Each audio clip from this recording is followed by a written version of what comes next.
Peace and love, family. Coming at you again. This is your host, Monte. For those of you who are new, thank you for coming to the channel. For those of you who have returned, thank you for your support.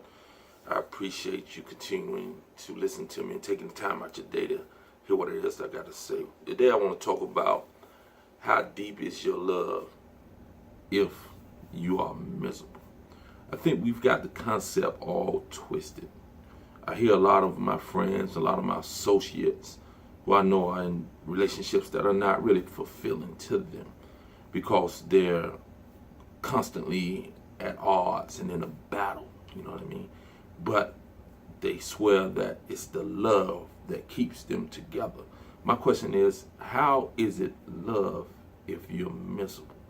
Again, the idea that love hurts, love is painful, I don't understand that. I think that we've been misled into believing that holding on to something that is so miserable, something that does not feed the soul and elevates you because you are attached to that person because of the relations and the intimacies that you guys have engaged in, that somehow your attachment to that is love. Love should not make you miserable. Love should not be painful.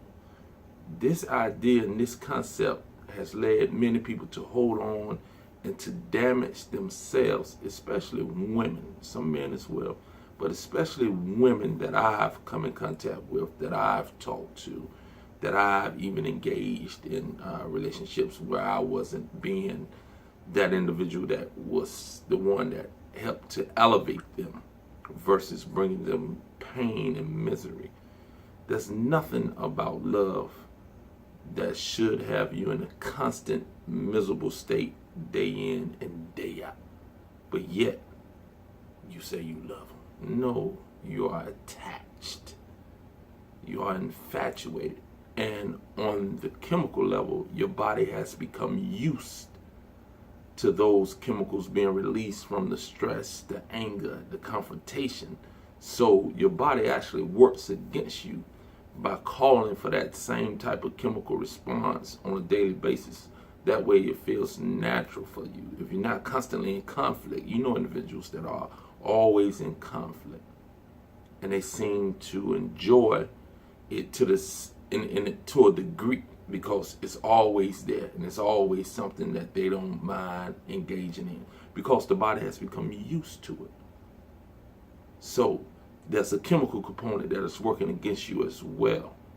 But you have to come to the understanding that the idea that love should be something that is confrontational, something that brings so much pain, so much emotional lows, and then the apparent high, the frequent or the fleeting high that you may get that only lasts for a few minutes. It's just like almost like a drug, so to speak.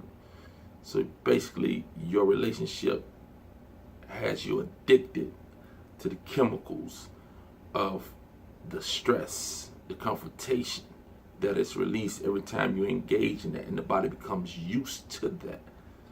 And this is your addiction.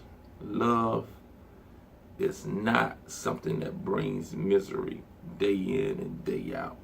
You're fooling yourself if you believe that that's the case. Our ignorance and our emotional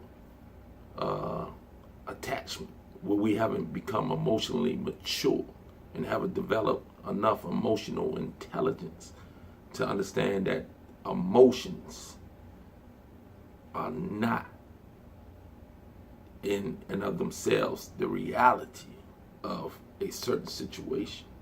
It's your response to that situation. But once you develop and understand that the concept of love, and understand that it's not something that brings you pain, misery, and all those other things, when it's a personal relationship, when you're trying to build things, then you understand that you have to grow out of that and you have to let things go. Stop saying that you love so much that that's why you stay. You're afraid to let go. Let it go. Peace. Love.